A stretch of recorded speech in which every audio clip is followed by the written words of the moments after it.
तर लालबागच्या राजाचं प्रस्थान जे आहे ते आता झालेलं आहे। आपल्या लाडक्या बाप्पाला निरोप देण्यासाठी गणेश भक्तांची मोठी गर्दी आपण या ठिकाणी पाहताय आणि सौरभ, लालबागच्या राजा मंडळाचे जे सदस्य आहेत, कार्यकर्ते आहेत, ते लालबागच्या राजाच्या अवतीभोवतीच असतात। जोपर्यंत बाप्पाचं विसर्जन होत नाही, बाप्पाला निरोप दिला जात नाही, तोपर्यंत हे कार्यकर्ते हे असेच लालबागच्या राजाच्या अवतीभोवती असतात। लालबागच्या राजाच्या अवतीभोवती जे आहे ते लाकडी आवरण केलं जातं। त्या माध्यमातून मार्गक्रमण करणं हे थोडंसं सुकर, शेती चांगली पिके होऊ दे आणि शेतकऱ्याला समृद्ध आनंदी सुखी होऊ दे।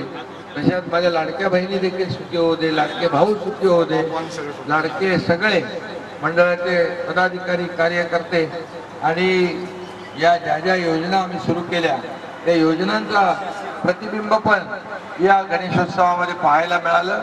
सगळ्या लाडक्या बहिणी पण गणेशोत्सवात जोरात साजऱ्या केल्या आहेत आणि सर्व लाडक्या बहिणींचं पण अभिनंदन। लाडके भाऊ मला भेटले, त्यांना अपॉइंटमेंट लेटर मगाशी मला दाखवले काही लोकांनी, आपण अप्रेंटिसशिप स्टायपेंड देतोय आणि म्हणून या सगळ्या योजनांमध्ये मी जात नाही, परंतु शेतकरी, महिला, युवा आणि गरीब सर्वसामान्य या सगळ्यांना काही ना काही योजनांच्या माध्यमातून लाभ देण्याचं काम सरकारने केलंय।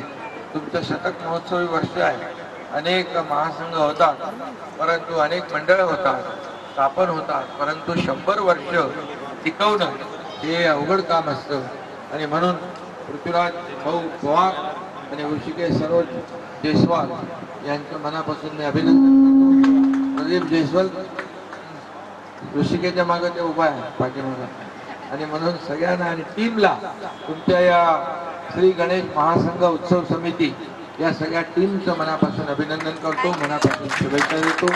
धन्यवाद। जय हिंद, जय महाराष्ट्र। धन्यवाद साहेब, आपण स्वागत करावं। 100 वर्ष पूर्ण झाले। लालबागच्या राजाची विसर्जन मिरवणूक आपण एकीकडे पाहताय तर छत्रपती संभाजीनगरमध्ये मुख्यमंत्री शिंदे जे आहेत ते पोहोचलेले आहेत आणि गणपतींचं विसर्जन त्यांच्या हस्ते या ठिकाणी केलं जात आहे। लालबागच्या राजाच्या विसर्जन मिरवणुकीला सुरुवात होईल।